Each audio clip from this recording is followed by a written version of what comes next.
Hello, this is Madeline, the producer of Take What You Need, here to announce that Lexi and I want your takes on this podcast. We are launching a new episode type called Twin Takes, where we hear from you, our community of lovely listeners. Here are your 3 options for what to submit. 1. Tell us about a time that you felt empowered to take what you needed from a situation and left the rest. 2. Share with us how and when you first knew that you were magic. Or 3. Ask Lexi a question, from life advice to her own healing journey. Find the form to submit your twin take at badcataudio.com/twin. That's badcataudio.com/TWYN, as in, take what you need. Now, on with the show.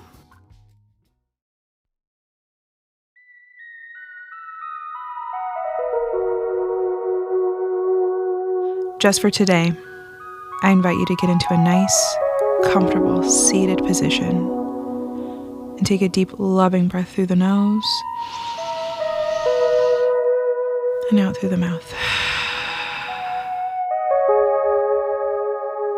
Remember, there is no right or wrong way to show up in this moment. So come as you are and take what you need.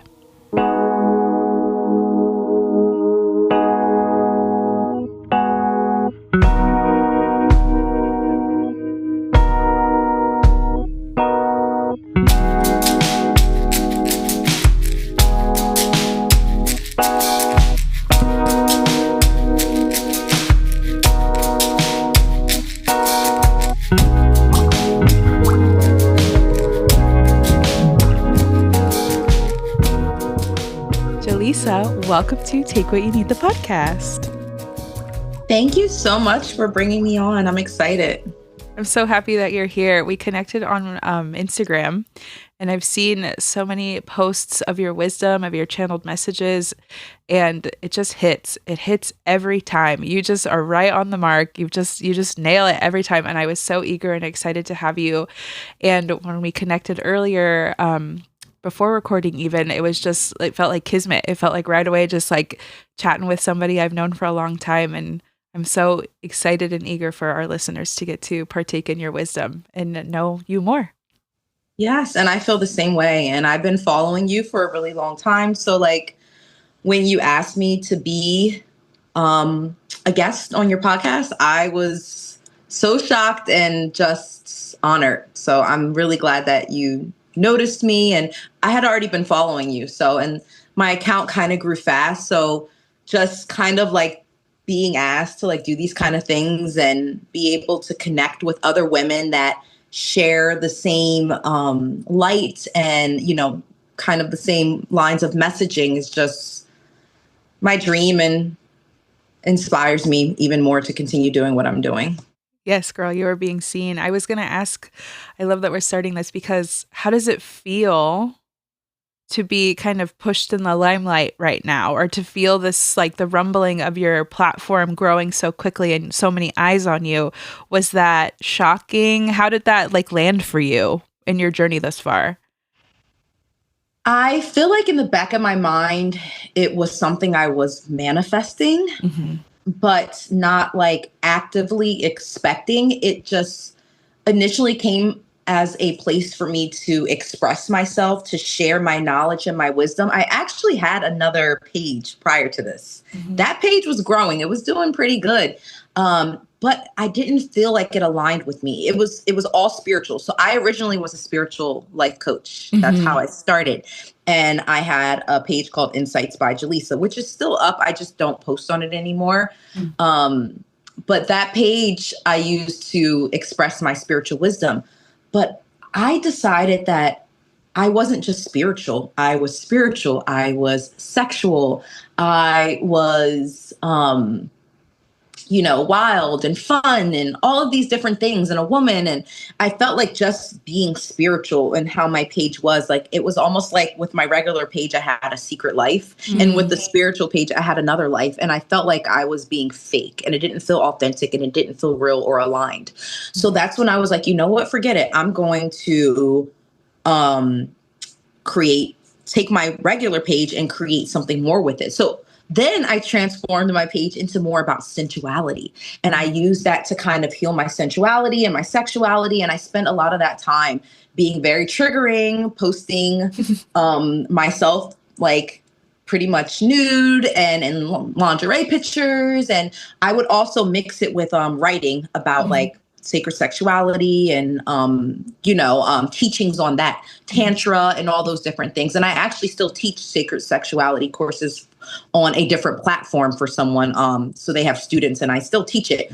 But then it morphed more into feminine energy. When I started learning about feminine energy, that's when it hit for me and it really changed my life. And I'm like, oh my God, like, because I kind of felt like I wasn't just sexual either. So I was like, I want to find a way to blend spirituality, sexuality, womanhood, and just all of the things of being a woman. And that's when I found out about feminine energy. And I was like, holy crap, like, this is it. This is my calling. And I started leaning into that. And that's when my page really took off. Yes, you found your authentic voice. Because, yeah, I wasn't just cutting you off from one thing or another.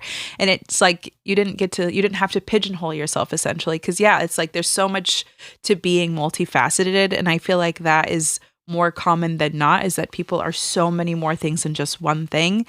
And it encourages people to really embrace their fullness, because it doesn't have to be just one or the other. It can be yes and, it can be all of the above. And then that authenticity like shines. Yeah. And I feel a big part of being an empowered woman, a magnetic woman, is a woman who is unpredictable in a sense of she breathes life into a room. She's not just a pretty face. It's her aura. It's her energy. It's her being her authentic self. And like you said, most people are nuanced. People don't fit into boxes. And I think we've been so programmed to do it. And there's a lot of shame behind really being seen. And as a result, so many of us have learned that we have to perform or that we have to stay in the lines. And I totally agree that, yes, like being a multidimensional woman is where it's at. Yeah, absolutely. I think that shame gets taught to us very early, and it teaches us to hide. And it gets to a point, at least I know in my journey, it got to a point where it was like, everything's like bubbling under the surface, like to a point where I can't control it. And it just has to be said. It has to be like, hey, world, I'm your wild girl. This is me. Like, here I am. What's up? But it takes time to get to that place. And some people get pushed, I think, or forcibly to do that. And some, it takes more time, right? It's a more delicate dance. Yeah. For me, I was like in a dark place when I first kind of went into the sensuality stuff. And I was like, I have nothing to lose. I don't care what people think about me anymore. Like fuck it, pretty much. And that's when I started posting and I started triggering a lot of women. Oh my God. So yeah, I started triggering a lot of women. And that's when I was like, oh my God, like I thought maybe men would be feeling some type of way. Or, I mean, I thought women would too. I guess I just didn't expect as many women because I'm I hate this word, girls girl, but like I'm such an advocate of women's rights and of women's freedom. So I thought, and I did get women. I got plenty of women that were like, I support you. Like you inspire me. You make me feel safe to be myself and to be seen. But then I had women that were like, oh no, like unfollow, like this is not it. Or, being shamed online. And, but honestly, I would say that like going through, I felt like I had an initiation and going through that and getting to where I'm at now, it made me feel comfortable in every version of myself. And I was like, well, I've already been pretty much naked on the internet. So I'm like, what can anyone really hold against me? Like, I own all of who I am and pretty much like, fuck you. If I'm not your cup of tea, like go find another page or platform or lane or corner of the world, because like, mind your business. Like what I'm doing isn't hurting anyone. And that's when I think it made me more confident, because that's when I was just like, well, I don't really care. I don't have to dim my light and I don't have to pretend, and I can be one way one day if I want to, and I could be another way the next day. I don't have to be who you want me to be. 100%. I think finding that place of acceptance really makes you a dangerous woman in that sense of being like what more possibly could you say or do to me? Like nothing. Like I know who I am. I stand very firm in that. And that's all it needs to be. Nothing more, nothing less. Yeah, I agree. And I don't think every woman, and I want to give this disclaimer because you have to do what feels right for you on a soul Yes. level. So I'm not preaching that every woman needs to initiate that power of being unapologetic or, a dangerous woman through her sensuality. I think sensuality is something that's very sacred. And for some women, they find that power through being public about it. And other women, it's more private. I do feel that every woman should have a connection to her sensuality. It doesn't need to be for others or, and not that every woman who does it publicly is doing it for performance. Some women are, but not every woman is. Some women are just unapologetically existing. People are triggered by it. But I think every woman needs to be safe being seen and being heard and whatever that looks like for her, whether it's speaking her opinions, dating who she wants, regardless of what her family thinks, with culture and things of that nature. I just think a woman being who she is and not hiding that is the most important thing. I completely agree. And I love that you're making it known that it's not a one size fits all, because I definitely think it can feel that way sometimes. It can feel like there's only one way to be unapologetic. There's only one way to be sensual. There's only one way to be a woman, when that's not the case. The experience of womanhood is vast and deep, and I just feel like beyond even comprehension at times, where I don't think it has to just be this cookie cutter ideal of what a woman is.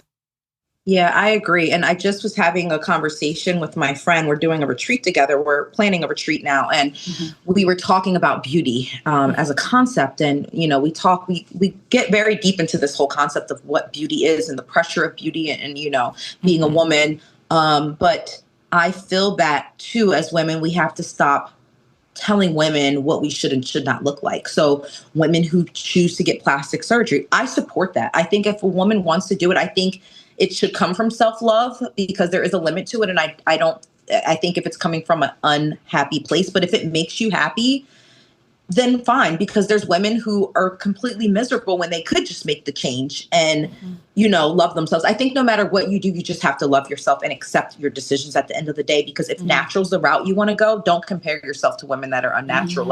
There's no right or wrong. I think at the end of the day, as women, we should have more compassion and love and understanding for one another, because we have it hard enough as it is from the world. There's a reason why we feel the scrutiny of not being good enough, whether it's, regardless, from our families, from society, from whatever, from the expectations of women to look and be a certain way. And I think more importantly, in the community of women, we should be a safe space for one another, for women to be vulnerable and to just exist. Yes, absolutely. Maddie and I were literally just talking about this before we started recording today, about like being in our bodies, and how I was saying, like, from the time you're born, your body's already wrong somehow, some way. They're telling you your body's wrong, and it takes so much undoing and unlearning. I'm currently in therapy right now with shout out to my therapist, helping me work through all this body stuff that I've just accrued over this lifetime, and like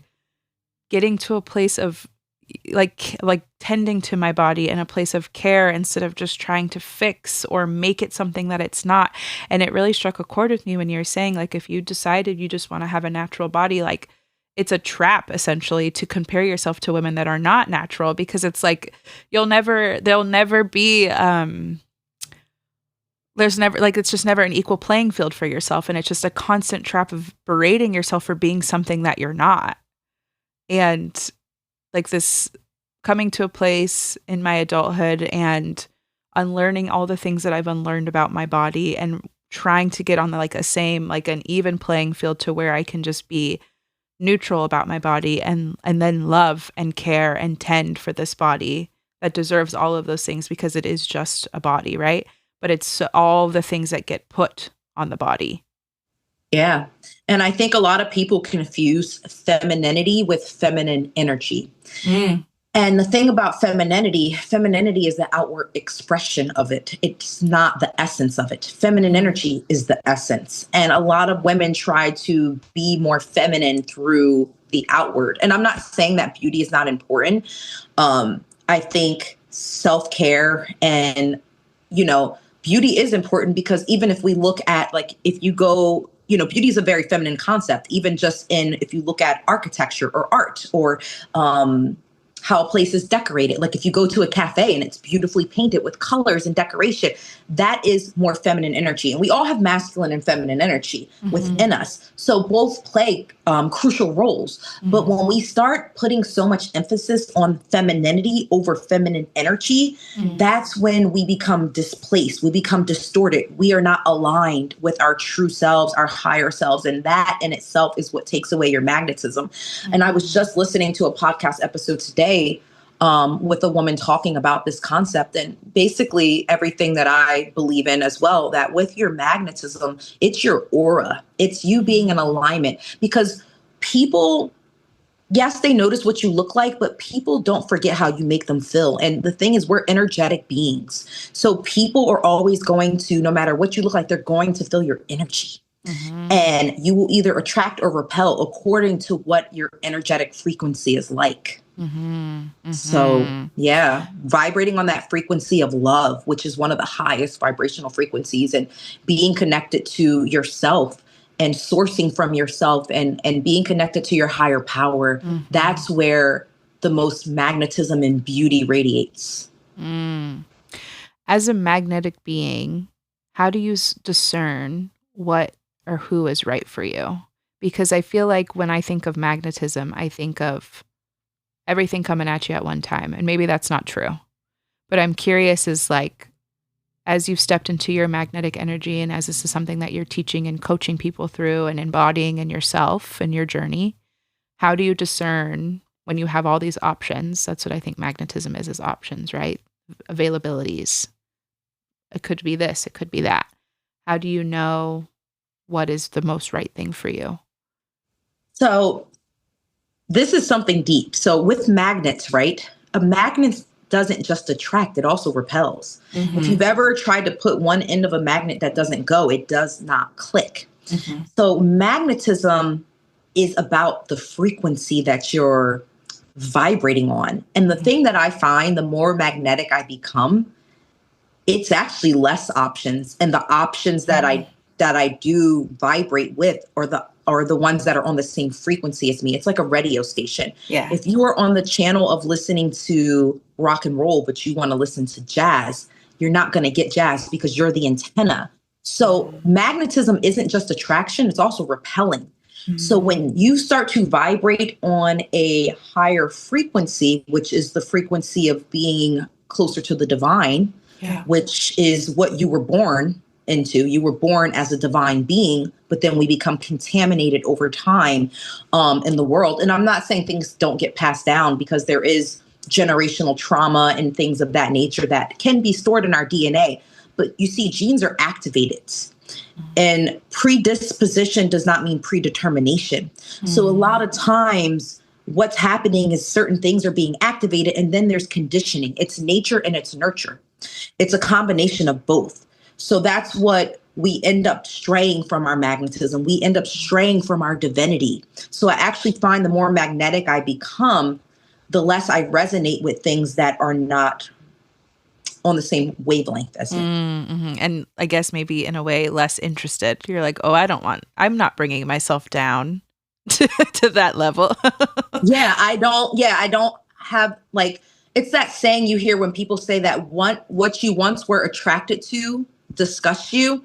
It's that kind of concept. Like, there were things I used to be attracted to toxic shit. Like, I'm not going to lie. Like, I was toxic. So and not that all of who I was toxic, because we are very nuanced beings. And it's not that people are inherently good or bad, but it's just like, what are you feeding?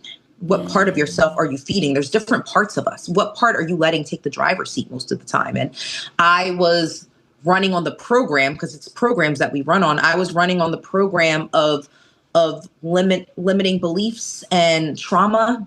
And I was trauma bonding a lot with a lot of people. And I didn't notice it until I started healing, like friendships and partners, especially men. There was a lot of trauma with male energy for me that I had to heal. So, yeah. Yeah. I hope we all get to a place where we vibrate so high that the things that once really did it for us don't do it for us anymore. I want that for us all. It's just a practice, honestly. And I think sometimes we look at healing as a light switch of, oh, it just turns on and it turns off. And it's like, no, it's not a light switch. It's a dance. Yeah. It's a dance. It's a practice. Just like I meditate, a lot. That's a practice. I do yoga. Everything's a practice. So it's really about how often are you coming back to a specific version of yourself.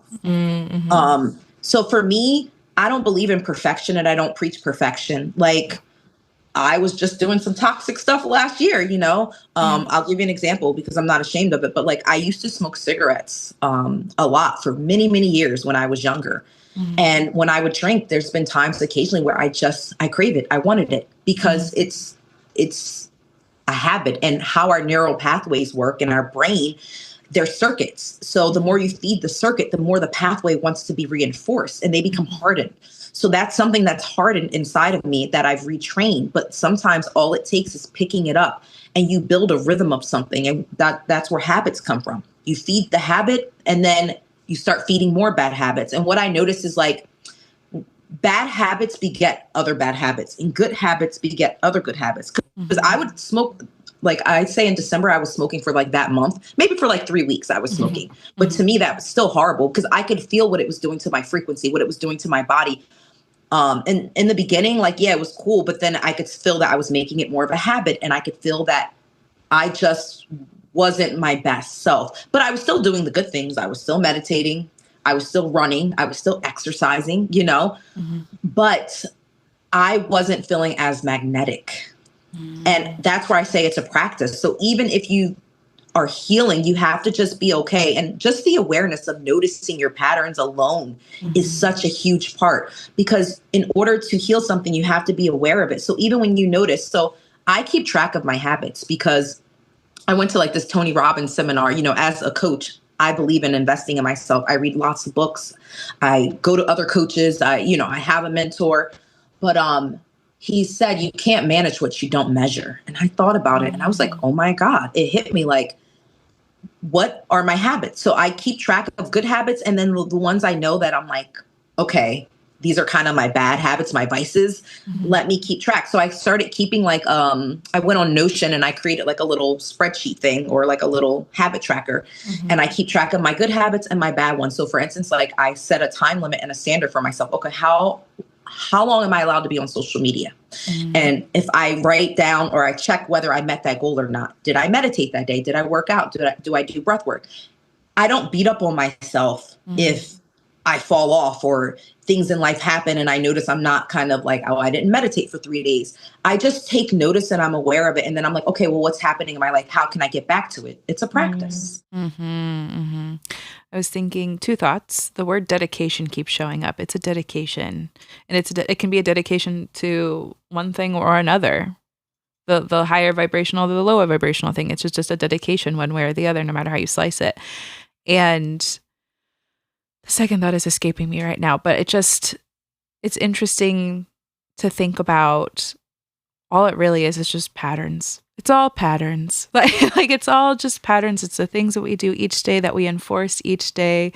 But also I think the compassion component is really sweet and important because it can be easy to fall off. It's just as easy as is to start something, right? I think we think beginnings are harder or restarting is harder when the reality is it's just a choice. Yep. Just a choice. Yeah. And the word, when you said dedication, the word I started thinking about was devotion. Yeah. Self-devotion. Yeah. And when we're devoted to ourselves, what do those practices start to look like? I was going to ask you as well. You mentioned like if you've kind of fallen off, or let's say you're like, for your example, cigarettes, you're like, I just noticed I wasn't like as magnetic. What does that mean to you in your day-to-day life when you say like, I'm like, or like the opposite of I'm so magnetic and this is how I know it? So when I'm magnetic, I have clarity. I have more energy. My mood is better. I feel lighter in my body. With the cigarettes, I feel like I could breathe better when I'm not smoking them. I feel more aligned. I feel more like myself. I feel grounded. it's like you're grounded and energetic at the same time, you know, and it's like the clarity is crazy when you have that clarity. And I think those are some adjectives I would use to describe like being magnetic. Yeah, that makes sense. I just did acupuncture for the first time this week.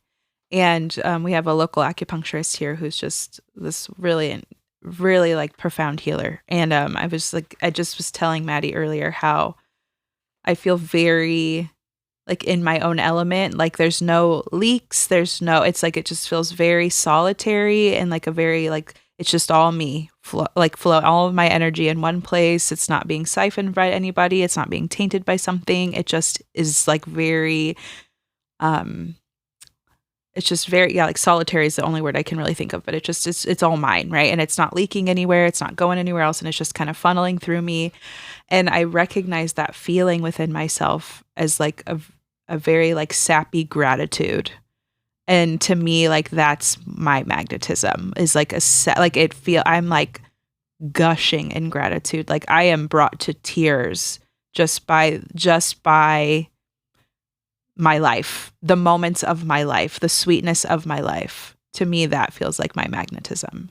Yeah, I agree. And that's alignment because too, gratitude, love, also like your nervous system, like having a nervous system that feels safe, like feeling home in your body, not coming from a place of lack or performance or, you know, those kind of things. And I also keep a list too, a magnetism list. Speaking of which, I keep me and my list. But list. Like writing down the things and you saying like what made you feel good. That is what magnetism is. It's like I talk about this thing called false pleasure versus true pleasure. The thing about false pleasure is it feels good in the moment, but you always feel depleted later.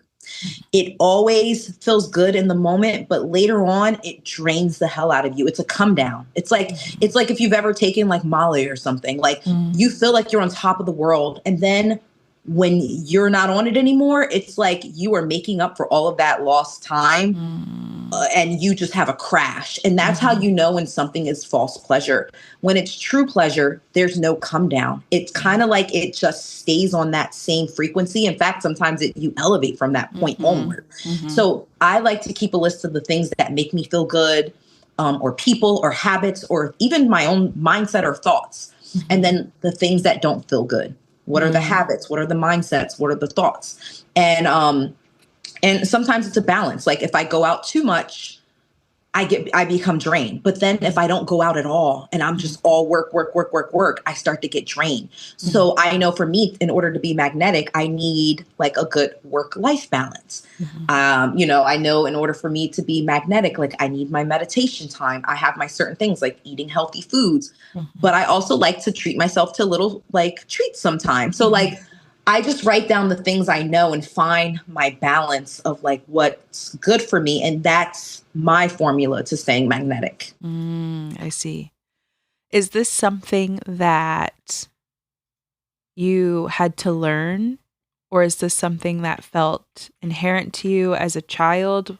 One, the list making, and two, the like pattern tracking, habit tracking. Was it always this way for you? Or was this something that had to come with time? This came with time and being in the personal development industry. When I'm like listening to these like coaches and these millionaires and these people who like are so successful, like whatever resonates with me, I'm like, oh my God, I want to do that. There are things that come natural that I just learn from just intuitive like downloads or that I hear, like I call them conversations with God, but just my higher self or my higher power. You want to see when you're on a frequency, I always say, okay, don't think I'm crazy, but everyone hears voices. Every voice you hear is not yours. Just like every emotion, you know, every emotion is not valid and everything you think is not true either. So it's what you're choosing to accept. Of course, your feelings are real. I'm not saying they're not, but sometimes our feelings come from how we're perceiving something and how we're choosing to funnel it through and what we're allowing to dictate our emotions and our time and our energy. But like, I'll give you an example. When I was very depressed, I used to hear voices. And the voices would tell me things like, you're ugly, kill yourself.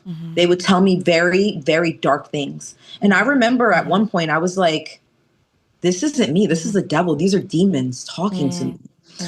And now that I'm in such a high vibrational frequency, I still hear voices, but the voices I hear are like my writings. Like I channel downloads, or like, you need to rest today instead of doing this. Like I'll get these little glimmers or these little inklings, these little nudges that I hear. So we're always hearing things. And I think depending on the frequency that you are on are going to be the voices and the things that you're going to resonate and hear with. Just like when you drink, if you drink a lot of alcohol and you black out, they say spirits can take over your body because your aura is so depleted. You're now a vessel.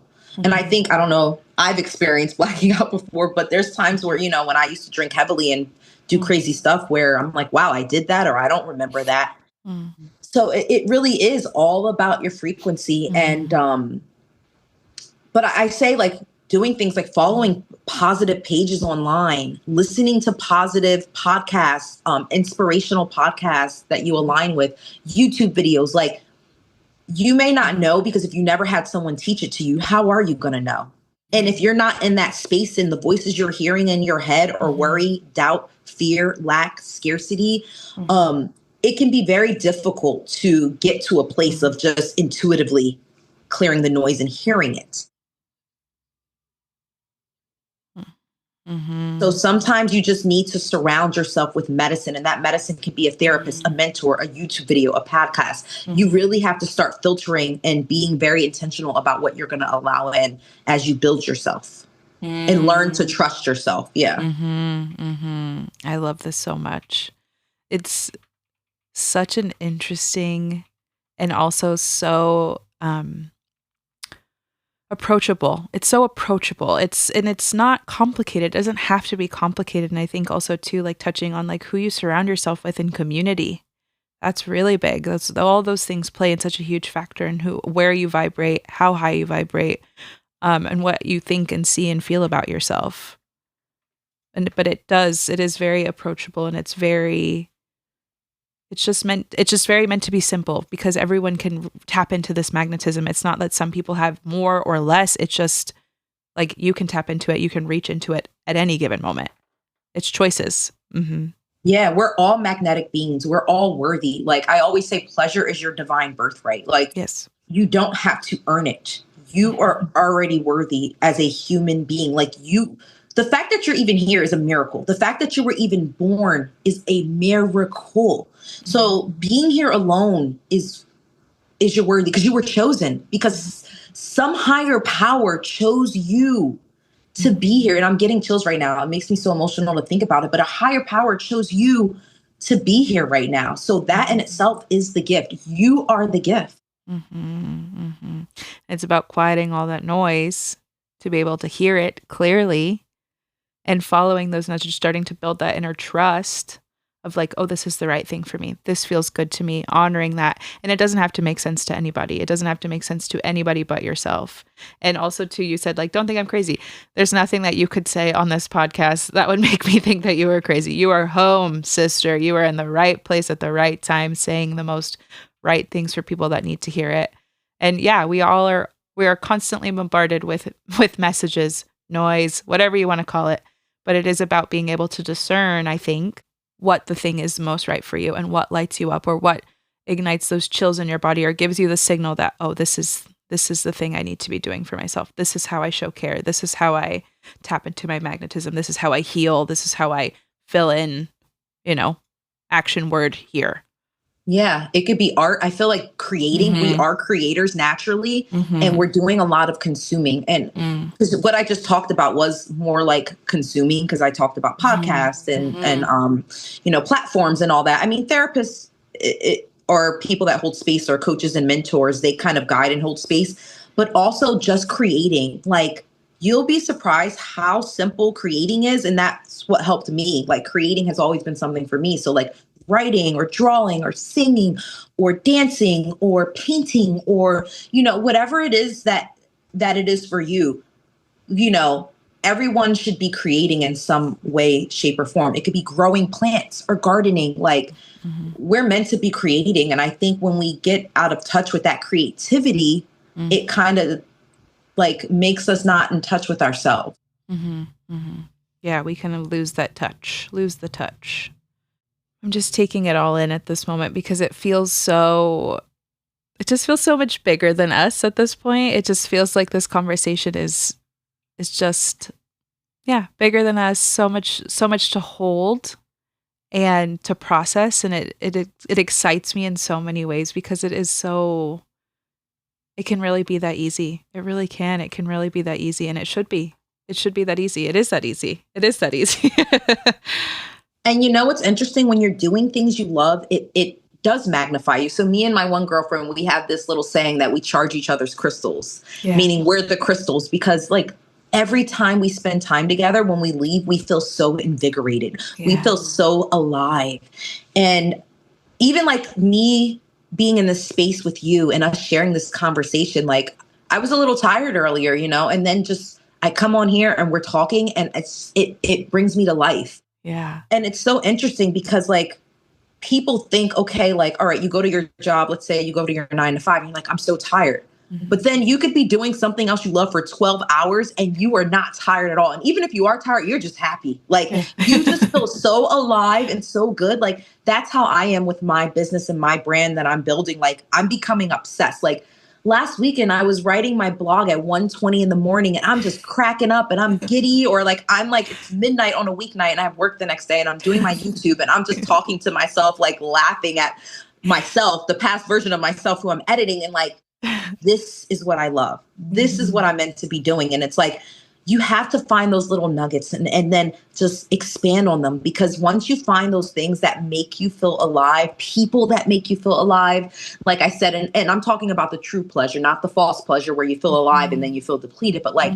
that real thing that like sustains you. That's when you're in that magnetic zone. Absolutely. And I think also too, like, okay, this is a good question for someone who is hearing all this and is like, hell yeah, where do I start? Like, I agree. Where do I start?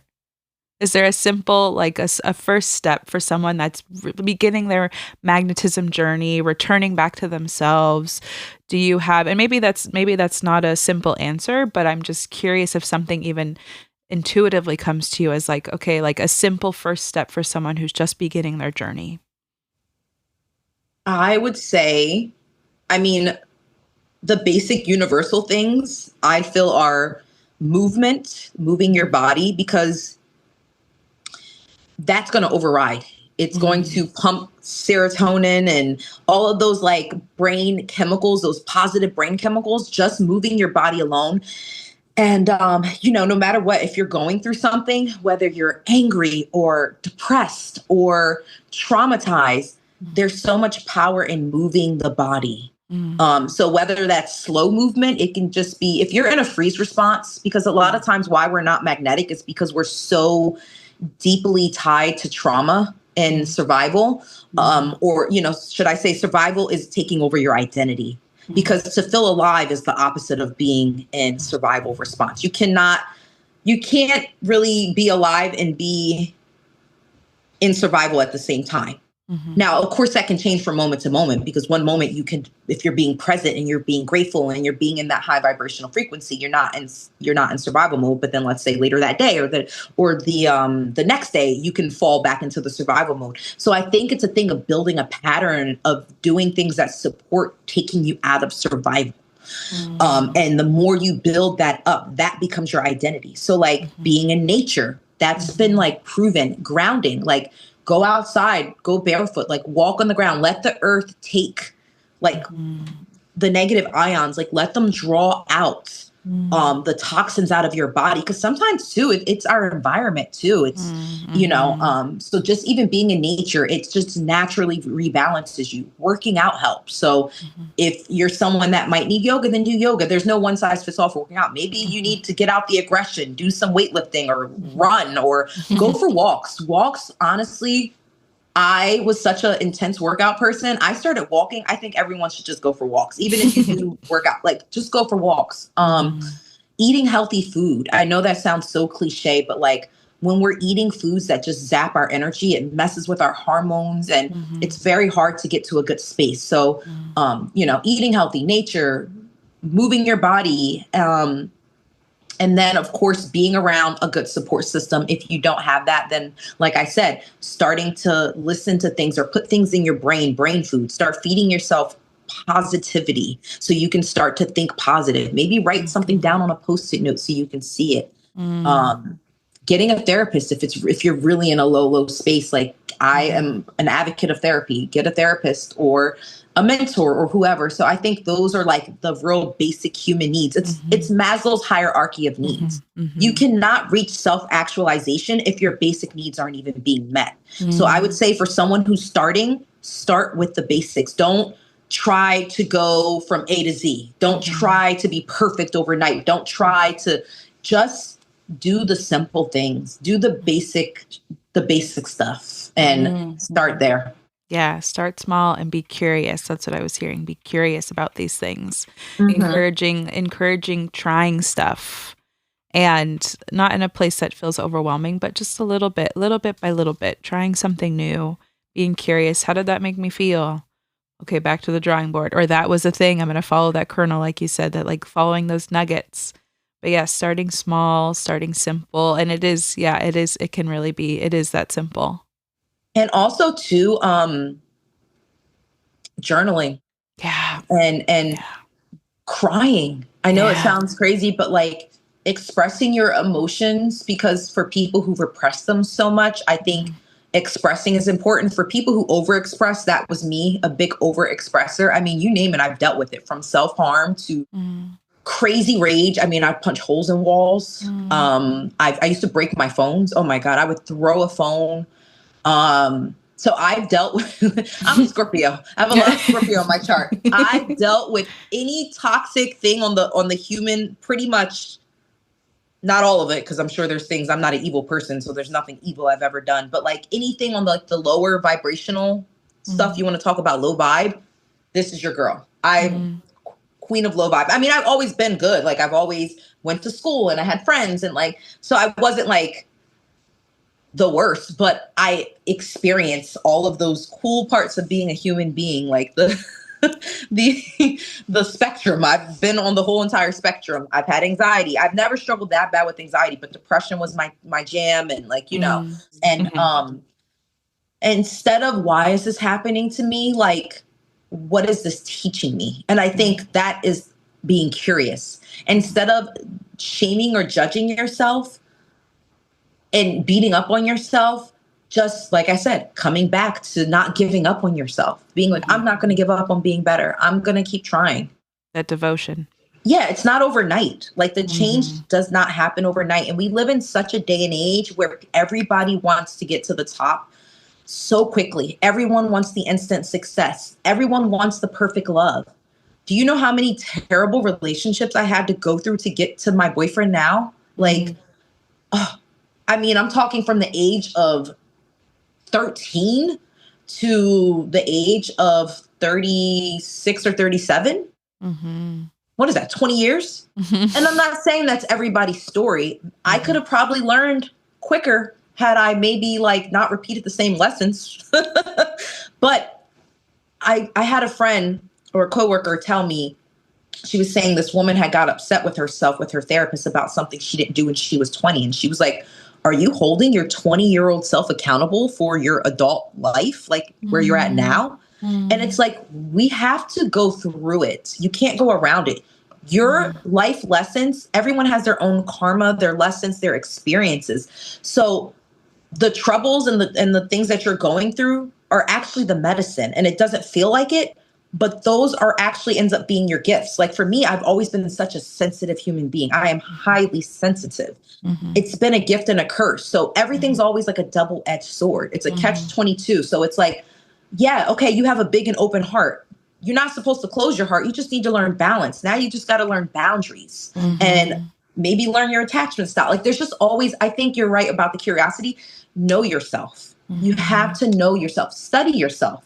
Be more interested in yourself than you are in anybody else. And I think if you become more self-interested in going inward versus outward. Why is this person treating me like this? Why do I keep attracting these, or why do I keep getting these men? That's a good question. Why do you?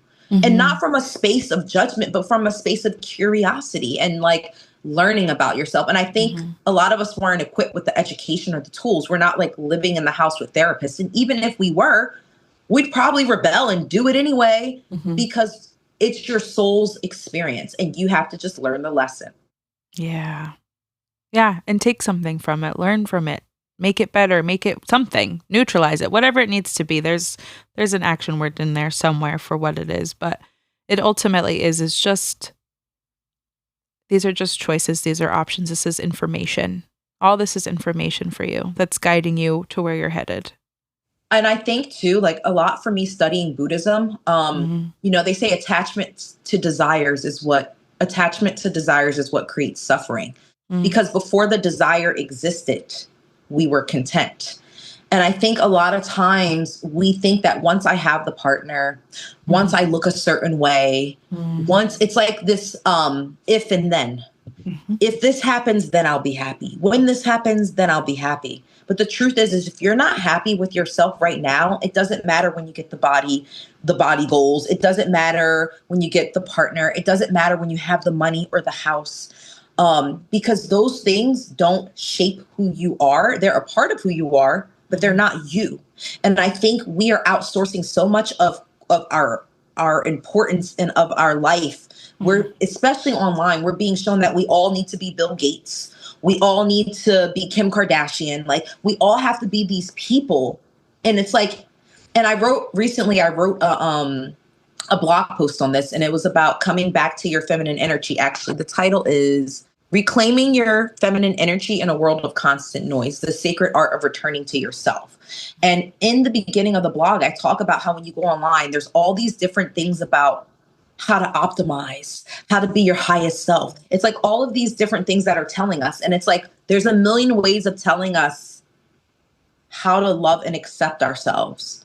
And it's great that that information's out there, but then we're getting so caught up in being anything but who we are. And it's like, there's nothing wrong with being who you are. Yes, you should accept yourself, but you should also be okay with learning new things and evolving.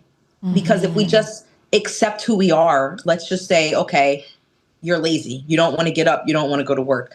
That's not necessarily who you are. It's just a habit that you have. And I think a lot of times we start to associate who we are with our thoughts or with our habits. And it's like, no, you can just become a new person, but become more of who you want to be, not who somebody else is or what somebody else told you is the picture perfect life. Because even those people, as we're seeing now with all of the celebrities and all this stuff coming out, people aren't who they appear to be. We're putting all these people on a pedestal and we're idolizing them like gods. And it is completely unhealthy. It's unhealthy. And we're chasing a fantasy instead of loving our reality. And I think being present and having gratitude and building from that is so important. Yes, absolutely.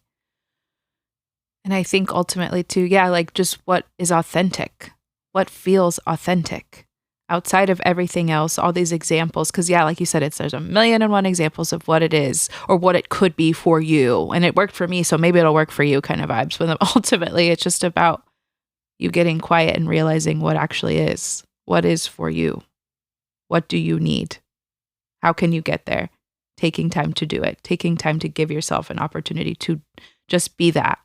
But also, too, I wanted to touch on the fact that, yeah, it's not an overnight process. I think we deal with a lot of instant gratification and everything happens now. Everything is overnight. Everything goes viral. And it's like nothing, like not everything is that way. And then also it kind of creates this sense of disappointment when it doesn't do that.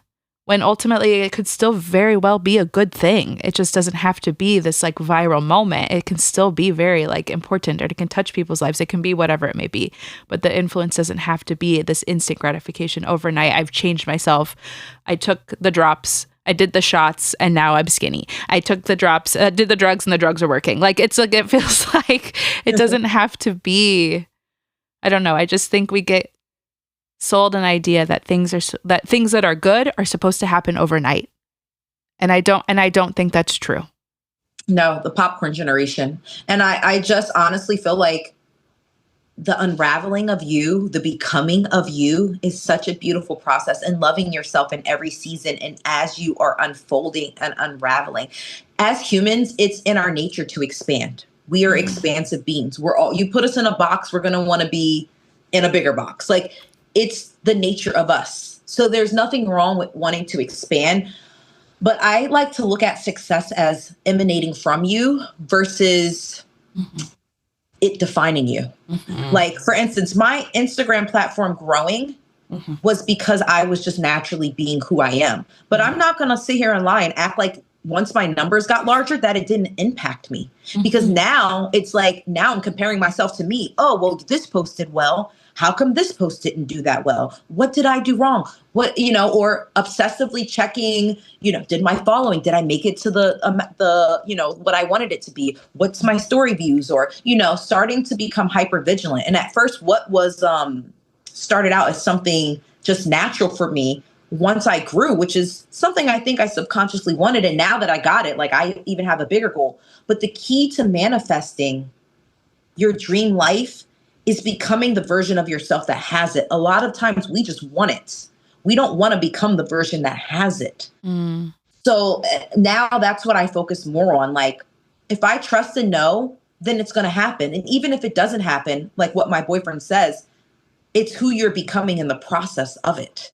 Because all of this work I'm doing is to heal and impact others. But through doing this work, I'm actually healing myself. Exactly. Exactly. Yeah, you're like, literally, it's me, and you guys get to watch. You're welcome. Yeah. It's all helping me, and you guys get to watch. So absolutely. I feel the same way about Black Magic Woman. It was, for me, it was for so long a very quiet corner on the internet of just like me quietly pouring in, doing something I love, finding things that made me laugh or inspired me or whatever it was, little touch points for myself, truly. And then having people like it, I was like, sweet, that rocks. And then to watch it grow very quickly as it did, I was scared, to be honest with you. Yeah. I was afraid. I was sincerely like, oh, no. Please don't. Like, it's okay. Like, it just became something bigger than I was happy, but it was very scary, and it just felt like all eyes were on me very quickly. And not that I don't mind being in the spotlight, I don't mind people looking at me, but it felt out of my control. It felt like something I had to accommodate very quickly, or like learn how to be very quickly in that moment, like learn what my limits were, my boundaries were with social media, now that I have so many people and all of their opinions, because everybody's got something to say. Oh my God, everybody's got something to say. Even in a loving little corner on the internet, somebody's gonna be mad about something. Okay, like, yeah, all right, whatever. Like, and I'm also a very sensitive person. I'm very, very soft. I've always been a very emotional, very sensitive child. I feel it all. I express it all. I just have so many feelings. And like any negative comment on the internet, I'm like crumbling. I'm like, oh, I can't, like, this is too much. Like, but it was really overwhelming at the time. And I don't think it had to be any other way. Honestly, it couldn't have been any other way. Like, I think they were trying to piecemeal it for me and like, hey, like, pay attention, but I wasn't paying attention. I was just doing my thing. And like posting, laughing, going about my day. And I felt like they were piecemealing, like, hey girl, like, this is something. And I'm like, la la la, living my best life.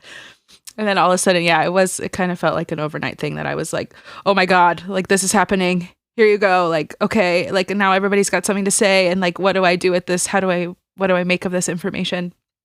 So it definitely felt overwhelming to me at that time. But I think it ebbs and flows now. And I've gotten to a place where even the number feels like a vanity number to me. And like the metrics all feel like vanity metrics. It's not something, I'm not trying to sell it. You know what I mean? Like, it just is. Like, I'm glad that people are receiving it. I'm happy. I've put it in a place now in my mind where it's like, I'm happy that people are receiving it. And if you're here, love to see it. And if you go, like, many safe returns. You know what I mean? Like, and you know what too? Like, even if you do decide to sell something, like, cause I used to I do a lot of work around like mindset and money and all this stuff.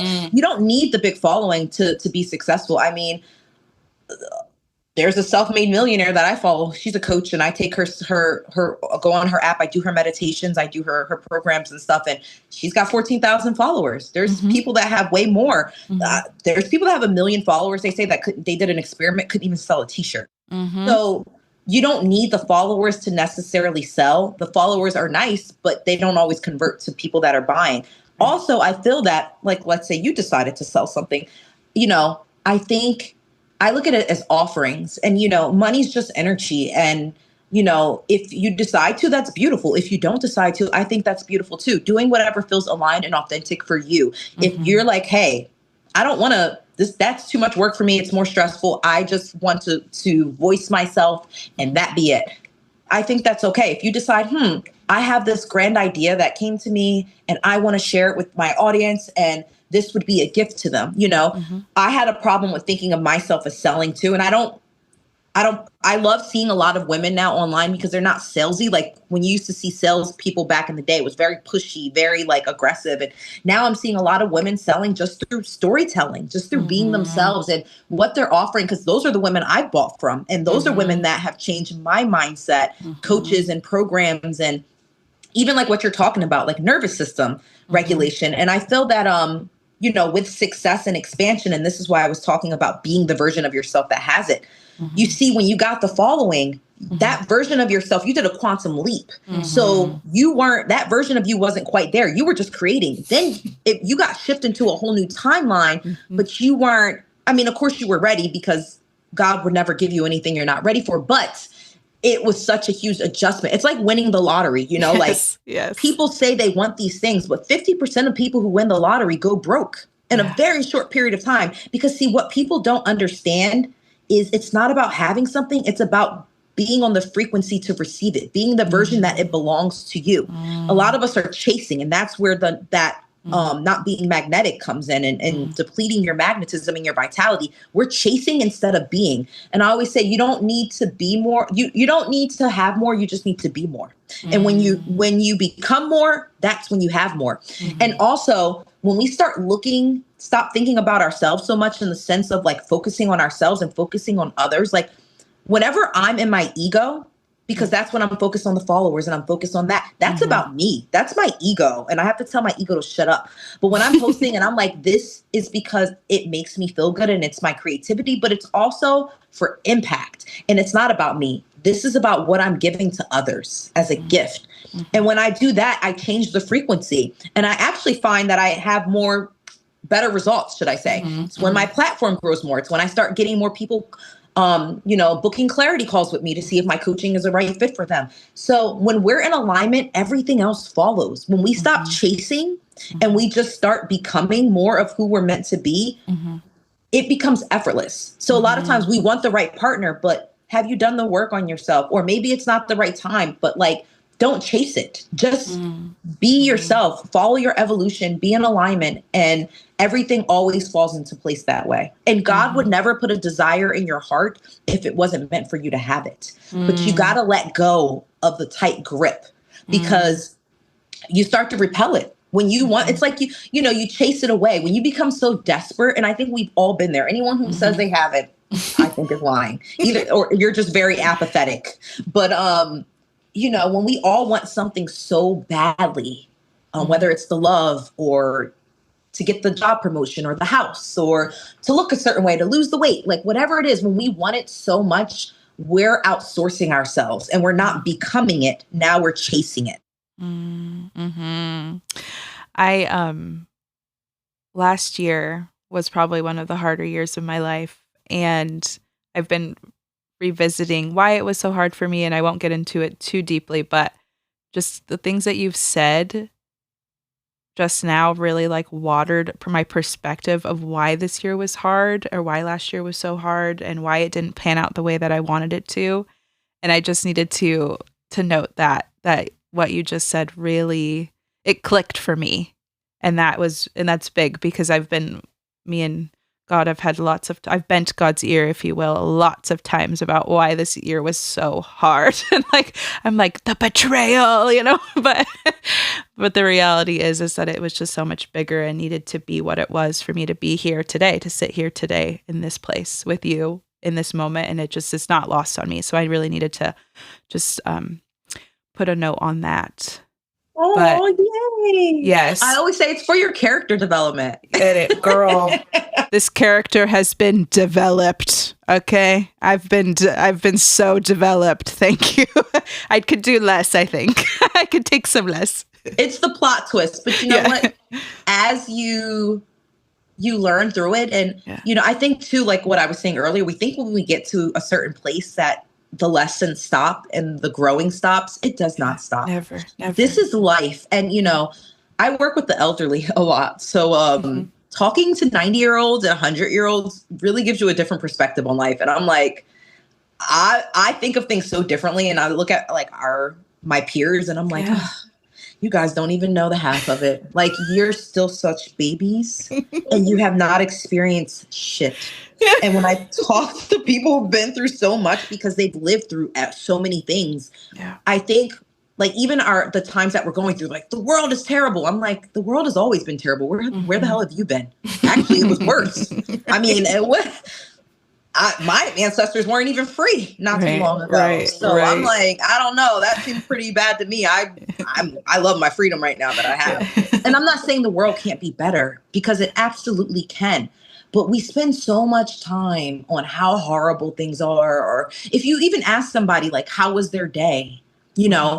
Someone will go on and tell you how terrible their day was. But you do not hear someone say, oh my gosh, my day was so great. And this and this and that. Like, it's almost like unheard of for people to embellish and like really like dive deep into the good. But like, we are just so attached and prone to the negativity, and it becomes like a sickness and a disease. So it's like, I think bad things are always going to happen. I hate to say that, but I think it's just, the sea does not become, what is that saying? It's like the sea doesn't become calmer. You just become a better sailor. The ride doesn't become so rough because you learn how to navigate it. Like, so now like you build up that resilience. And I feel like too, everything's happening to prepare you for what you're going to experience in the future and who you want to be.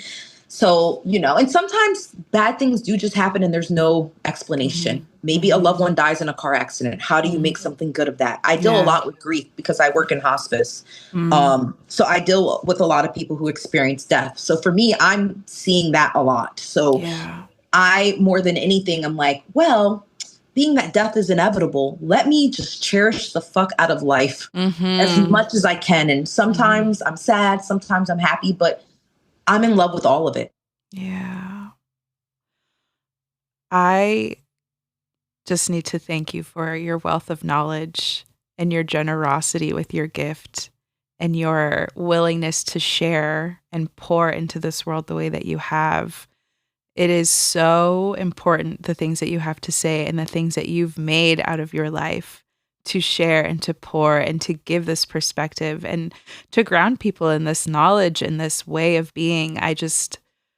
I'm really like in awe of you. And like, there's been so many times throughout this conversations where I'm like feeling like I need to like gather myself, because I'm like, okay, I could go there. Oh no, I could go over there. Or we could touch on this. We could touch on that. And it's so like, that's to me is like the fruitfulness of this conversation, is that it can go in so many places. But I feel like you've hit on so many fabulous points that so many people are going to take away from this conversation.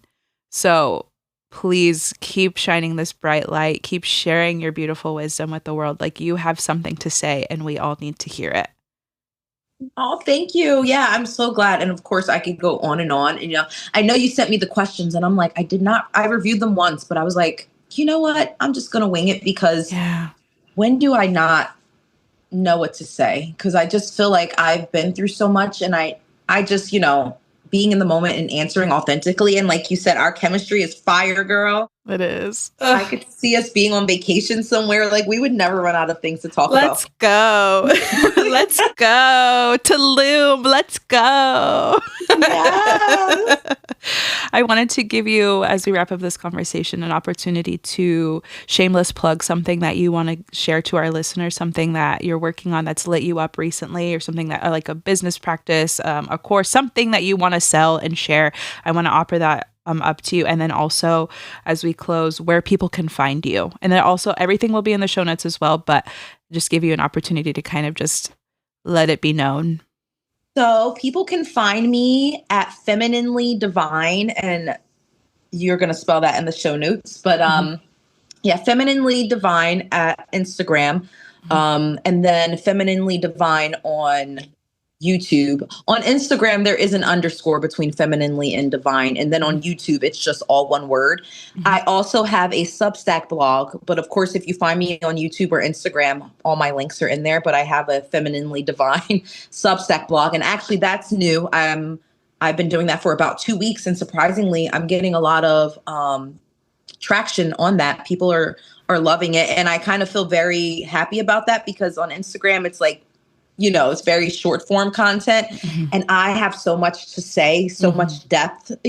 I'm such a person that's very deep. So being able to pour all of that out on Substack blog, and people are responding and they're writing and like, I'm like, oh my God, this is cool. There's people that actually want long form content. So I think that's where you can find me right now. I am working on some things of my course that I'm going to be coming out with. I'm not sure in what way I'm going to do it, whether it's just going to be live or just a digital product. It hasn't come to me yet, but the course I'm in the process of creating is on cutting cords. And this is going to be the most in-depth cord cutting course that you will probably ever find in your life, because it's not only just going to go over the energetics, it's going to go over the spiritual and emotional components of cutting cords, what it looks like. I'm going to spell it all out for you. There's going to be a guided meditation. So if you just follow me on any of those platforms, then you'll definitely hear about that course. Amazing. We will be keeping our eyes out for that and sharing it as soon as it's available. Like I said, everything will be in the show notes so that you can find Jalisa. If she's lit you up the way that she has lit me up, lit Maddie up, lit this room up, lit this world up. So we are so lucky. We are so, so lucky for generous people that want to share their gifts and turn their life lore into wisdom, if you will. Jalisa, thank you so much for being on this podcast today and just sharing your wisdom with us. And this is a connection that will continue to be very fruitful for lifetimes to come. Yes. Thank you so much for having me.